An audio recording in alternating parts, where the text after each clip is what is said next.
Hi everyone! Welcome back to our video series of case study analysis from the basic tutorial on simulation of microgrids control using Matlab and Simulink. In our last video, we evaluated the simulation of the third case study of a microgrid operating in an island mode, applying the group-based primary control. In this video, I'm going to present a step-by-step overview of the fourth case study of a microgrid operating in an island mode, including the secondary control. As I stated in the third case, in the island operating mode, the microgrid is not connected to the power utility grid, and in this condition, the network feeders as voltage, amplitude, frequency, and phase are supplied by the converters controlled as network forming, working equivalently as voltage sources. Complementary to the third case, this case has the purpose of applying a centralized secondary control to restore the voltage and frequency deviation caused by the group-based primary control. The schematic design for this case on Simulink has two DC sources that emulate the distributed generators, two three-phase half-bridge IGBT switches representing two DC to AC converters that are operated by controlling the modulating signal, as well as electrical components, including inverting output inductance and resistance, filter capacitance and damping resistance, and line inductance and resistance, besides one common load, measurement units of current and voltage, and two control subsystems.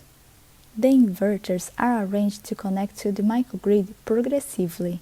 While the inverter 1 starts operating at the initial instant, the inverter 2 starts operating after a specified period of time configured in the sampling rate block that triggers this break.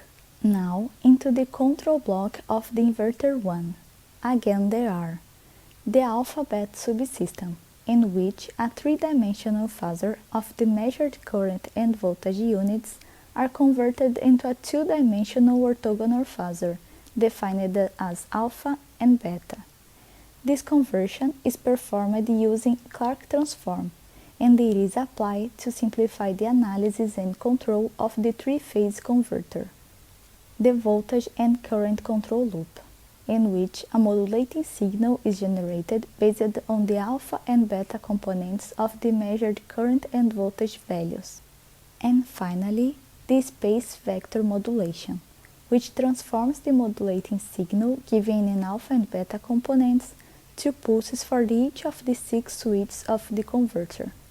Taking a closer look at the voltage and current loop, again we have a voltage reference generator block, a voltage control loop, and a current control loop. In the voltage reference generator block, reference voltage components are produced, which are implemented in the voltage control loop that produce reference current components that induce the modulate signal for the converter in the current control loop.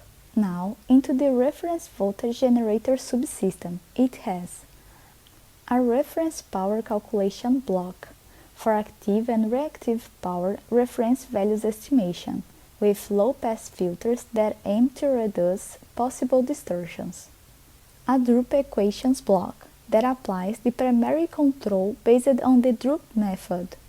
And here, the sinusoidal generator block, which produces the reference voltage as function of time, characterized by the amplitude, phase angle, a defined virtual output impedance, and two new variables from the extra subsystem related to the secondary control added in this case. In the second control subsystem, the voltage and frequency nominal values are compared to the measured ones. This control action is applied to decrease the voltage and frequency deviations.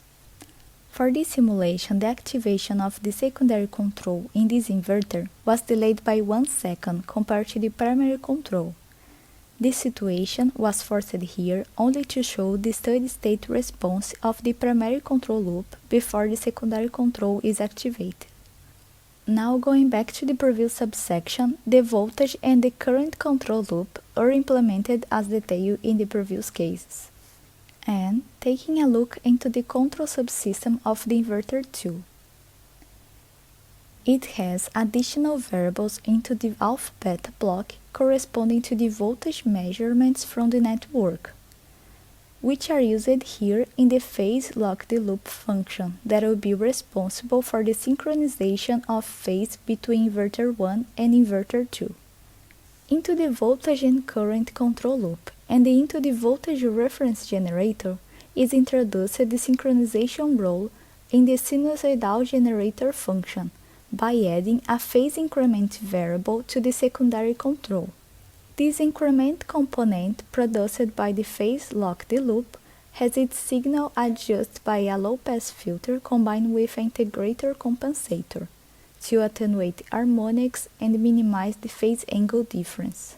The sampling rate adjusted for the phase locked-loop enables the synchronization function to start before the second inverter becomes active. Once the new inverter is synchronized with the network and it is activated, it is able to energize the microgrid and then collaborate to the power sharing function.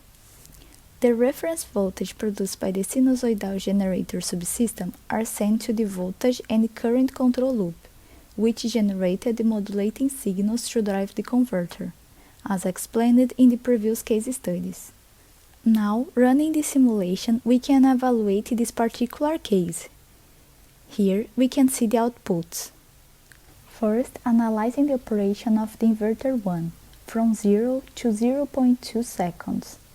As seen in the previous case, the modulating signal plot provides a good response by giving the alpha leading the beta component by 90 degrees. Now, in this voltage tracking plot, from the voltage control loop, we can demonstrate the precise operation of the system with the voltage response following its reference.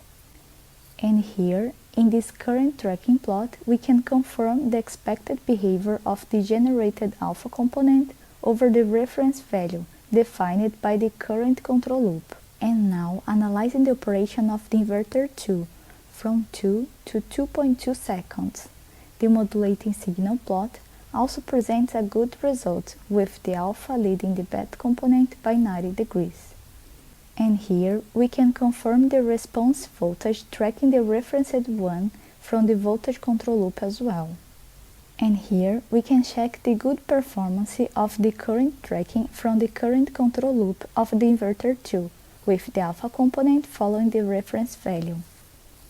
This plot shows the active and reactive power sharing between the two inverters into the microgrid, obtained by the droop control method. As we can see, the inverter 1 starts operating by itself at t equal to 0 seconds, providing the full required power. And at 2 seconds, the inverter 2 starts sharing the power. And here, in this voltage plot, we can see the output voltage reaching the nominal value, presenting the effectiveness of the secondary control loop that restored the deviation caused by the primary control loop while managing the power sharing.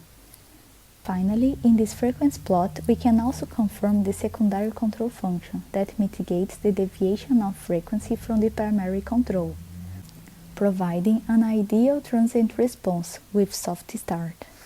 All in all, we can see that the objective of this case study of implementing a centralized secondary control was accomplished. We finalized our video series about the basic tutorial on simulation of microgrids control using Matlab and Simulink. I hope you have enjoyed it and that you are ready to explore further. For more details on definitions of microgrid operating modes and control methods, on the simulation design parameters and modeling, or further explanation of the results we have accomplished, please check the writing tutorial. Thank you, see you next time.